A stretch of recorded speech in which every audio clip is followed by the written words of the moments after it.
Hi friends, welcome to our channel. Brahmamudi serial next episode లో ఏం జరగబోతోందో ఈ వీడియోలో చూసి తెలుసుకుందాం. అపర్ణ కోపాన్ని పోగొట్టడానికి అదిరిపోయే ప్లాన్ వేసిన రాజ్ అసలేం జరిగింది అని తెలుసుకోవడానికి ఈ వీడియోని స్కిప్ చేయకుండా ఎండ్ వరకు చూసేయండి. అపర్ణ రేవతి జ్ఞాపకాలని తలుచుకుంటూ చాలా బాధపడుతూ అలాగే రేవతి మీద చాలా కోపంతో ఉంటుంది. ఇందిరాదేవి రేవతి, జగదీష్, రాజ్ కావ్యలని పిలిపించి మందలిస్తూ ఉంటుంది. రాజ్ కావ్యలని ఇలా చేసే ముందు నాకు ఒక్క మాట అయినా చెప్పాలి అనిపించలేదరా మీకు? ఇలా చేయాలి అనుకుంటే నేను ఏనాడో చేసేదాన్ని కదా. నేనెందుకని ఇంత ఓపికగా ఉన్నాను? అపర్ణ కోపాన్ని నిదానంగా పోగొట్టి అప్పుడు రేవతిని అపర్ణలని కలపాలనే కదా నేను ఇంత ఓపికగా వేచి చూస్తున్నాను. కానీ మీరు ఇన్నాళ్ళు అపర్ణ తనలో దాచుకున్న కోపాన్ని మొత్తం బయటికి వచ్చేసేలా చేశారు అని అంటుంది. అప్పుడు రాజ్ కావ్యలు, రేవతి, జగదీష్లు నలుగురు ఏమీ మాట్లాడకుండా మౌనంగా ఉంటారు. అప్పుడు రేవతి ఇలా జరగడం వల్ల నేను మా అమ్మా నాన్నలని ఎంతలా బాధ పెట్టానో నాకు అర్థమవుతుంది నానమ్మ. నేను చేసిన తప్పుకి వాళ్ళు ఇప్పటికీ కోపంగా ఉన్నారు అంటే వాళ్ళు ఇంక నన్ను ఈ జన్మలో క్షమించరు. ఇక నేను నా కుటుంబానికి దూరంగా బతకాల్సిందే. నా కొడుకు ఈ కుటుంబానికి ఏమీ కానివాడిలాగా బతకాల్సిందే అని బాధపడుతూ ఉంటుంది. అప్పుడు ఇందిరాదేవి అందుకే కొన్ని సార్లు మనం తీసుకునే నిర్ణయాలు ఆచితూచి తీసుకోవాలి అని అంటారు. ఇప్పుడు చూడు, నువ్వు ఆనాడు తొందరపాటుతో తీసుకున్న నిర్ణయం ఈ రోజు నీ జీవితాన్ని ఎలా మార్చేసిందో, అదే నువ్వు ఆనాడు తీసుకున్న నిర్ణయాన్ని కాస్త ఆలోచించి తీసుకొని ఉంటే ఈనాడు మనమంతా కలిసిమెలిసి చాలా సంతోషంగా ఉండేవాళ్ళం. నీ కొడుకు ఇలా ఎవరు లేనివాడిలాగా ఆ బస్తీలో పెరిగేవాడు కాదు. చక్కగా తన అమ్మమ్మ, తాతయ్య, అత్తలకి, మామయ్యలకి అందరికీ చాలా దగ్గరగా గారాబంగా పెరిగేవాడు అని అంటుంది. అప్పుడు రేవతి ఇప్పటికైనా ఇక నాకు మిగిలిన ఆశల్లా ఒక్కటే నానమ్మ, మా అమ్మ ఎలాగైనా ఏదో ఒక రకంగా అయినా నా కొడుకుని దగ్గరికి తీసుకుంటే అంతే చాలు. నన్ను తన కూతురిగా క్షమించి అంగీకరిస్తుంది అని ఇక నేను కలలో కూడా అనుకోను. ఎందుకంటే ఈ రోజు నేను చేసిన తప్పు వల్ల మా అమ్మకి నా మీద ఎంత కోపం ఉందో కళ్ళారా చూశాను. ఇన్నాళ్ళయింది కదా, ఆ కోపాన్ని పక్కన పెట్టి నన్ను క్షమించేస్తారు అని భ్రమపడి ఈ రోజు ఆ ఇంటికి వచ్చాను. మా అమ్మకి నా పైన ఇంకా ఇంత కోపం ఉంది అని తెలిసి ఉంటే అస్సలు వచ్చేదాన్నే కాదు అని బాధపడుతూ ఉంటుంది. అప్పుడు ఇందిరాదేవి బాధపడుకు రేవతి, ఆ దేవుడు ఖచ్చితంగా అపర్ణ గుండెని కరిగిస్తాడు, నీ మీద ఉన్న కోపాన్ని పోగొడతాడు. అలాగే ఈ రోజు నువ్వు చేసిన తప్పేంటో చెప్పనా అని అంటుంది. అప్పుడు రేవతి ఏంటది నానమ్మ అని అంటుంది. అప్పుడు ఇందిరాదేవి నువ్వు మీ అమ్మ దగ్గరికి వచ్చి నన్ను క్షమించి కూతురిగా అంగీకరించు అని అడిగావు, బాగానే ఉంది. కానీ నువ్వు నేను చేసిన తప్పుకి ఇక్కడికి రాలేదు అని అన్నావు. అంటే నువ్వు చేసిన తప్పేంటో నువ్వు తెలుసుకోకుండా ఆ ఇంటికి వచ్చినట్టే కదా. అక్కడ అపర్ణ ఏమందో నువ్వు కూడా విన్నావు కదా. తాను ఎలాంటి తప్పు చేయలేదంట. నేను మాత్రం కూతురుగా తనని క్షమించేసి అంగీకరించాలంట, ఈ ఇంటికి తీసుకొచ్చేసుకోవాలంట అని అంది కదా అని అంటుంది.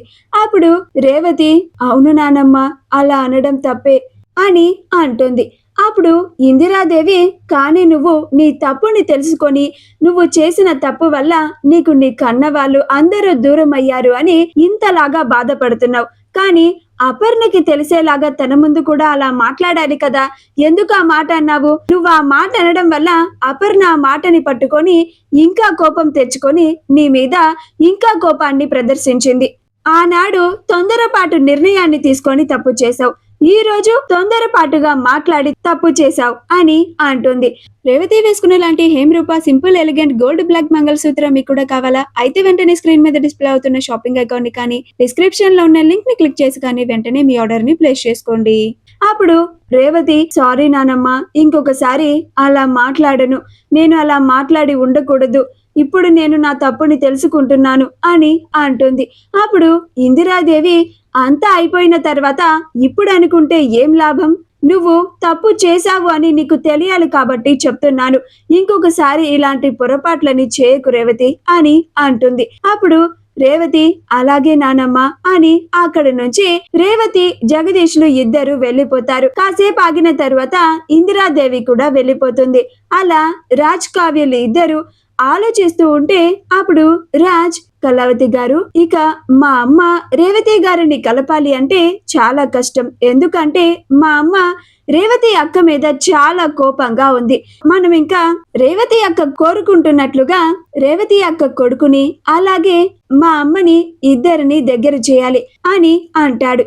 అప్పుడు కావ్య, అవునండి, కానీ అత్తయ్య గారు రేవతి గారి మీద చాలా కోపంగా ఉన్నారు కదా, అలా రేవతి గారి కొడుకుని దగ్గరికి తీసుకుంటారంటారా? రేవతి గారి మీద ఉన్న కోపాన్ని ఆ చిన్నవాడి మీద కూడా చూయిస్తారేమో అని అంటుంది. అప్పుడు రాజ్, ఆ బాబు మా అక్క కొడుకు అని తెలిస్తే అప్పుడు మా అమ్మ కోపడుతుంది. అదే ఎవరో తెలియని బాబు అంటే మా అమ్మ ఎందుకు కోపడుతుంది అని అంటాడు. అప్పుడు కావ్య, ఏం మాట్లాడుతున్నారు రామ్ గారు మీరు అని అంటుంది. అప్పుడు రాజ్, మీరొక పని చేయండి కళావతి గారు, రేపు మా అమ్మని గుడికి వచ్చేలా చేయండి అని అంటాడు. ఆ తరువాత ఆ గుడిలో రేవతి అక్క కొడుకు మా అమ్మని కలిసేలాగా నేను చేస్తాను. అలా వాళ్ళిద్దరూ కలుసుకొని వాళ్ళిద్దరు దగ్గరయ్యేలా చేద్దాం. ఆ తరువాత నిదానంగా మా అమ్మే ఆ పసివాడి మీద ఉన్న ప్రేమతో మా రేవతి అక్కని బావని ఇద్దరిని క్షమించేస్తుంది. ఎలా ఉంది నా ఐడియా అని అంటాడు. అప్పుడు కావ్య, ఐడియా బాగానే ఉంది రామ్ గారు, కానీ అత్తయ్య గారు రేవతి గారిని క్షమిస్తారంటారా? తర్వాత ఎప్పుడైనా అత్తయ్య గారికి రేవతి గారి కొడుకుని మనం ఆవిడకి దగ్గర చేయాలని ప్రయత్నిస్తున్నామని తెలిస్తే మన ఇద్దరి పని పడుతుంది అత్తయ్య అని అంటుంది. అప్పుడు రాజ్, అలా చెయ్యాలంటే మా అమ్మకి అక్క కొడుకు అని తెలియాలి కదా అని అంటాడు. మీరైతే ముందు రేపు అమ్మని తీసుకొని గుడికి రండి, మిగతాదంతా ఆ పైవాడే చూసుకుంటాడు అని అంటాడు. అప్పుడు కావ్య, అలా అయితే నేను అత్తయ్య ఇద్దరం కలిసి ప్రతి శుక్రవారం గుడికి వెళ్తామండి. అయితే మనం రేవతి గారి కొడుకుని మా అత్తయ్యని కలిసేలాగా చేద్దాం అని అంటుంది. అప్పుడు రాజ్, రేపే కదండి శుక్రవారం, మీరు రేపు మా అమ్మని తీసుకొని గుడికి వచ్చేయండి, చెప్తాను, నేను ఆ బాబుని తీసుకొని గుడికి వస్తాను అని అంటాడు. అప్పుడు కావ్య, అలాగే రామ్ గారు అని అంటుంది. మరుసటి రోజు కావ్య అపర్ణని గుడికి తీసుకువెళ్ళడానికి పాల గ్లాసును తీసుకొని అపర్ణ గదిలోకి వెళ్ళి, అత్తయ్య, ఇదిగోండి మీకోసం పాలు తీసుకొచ్చాను అని అంటుంది. అప్పుడు అపర్ణ, నాకేం పాలొద్దు, అయినా నేను పాలు తీసుకురమ్మని చెప్పానా, ఎందుకు తీసుకొచ్చావు అని మొహం పక్కకి తిప్పుకొని మాట్లాడుతుంది. అప్పుడు కావ్య, ఏంటత్తయ్య, నేనేం తప్పు చేశాను, అలా పక్కకి తిరిగి మాట్లాడుతున్నారు, పైగా నా మీద కోపం ఉన్నట్లుగా ప్రవర్తిస్తున్నారు అని అంటుంది. మా వీడియో కనుక మీకు నచ్చినట్లయితే లైక్ చేయండి, షేర్ చేయండి, మా ఛానల్ ని సబ్స్క్రైబ్ చేసుకోండి, పక్కనే ఉన్న బెల్ ఐకాన్ ని క్లిక్ చేయడం మాత్రం మర్చిపోకండి.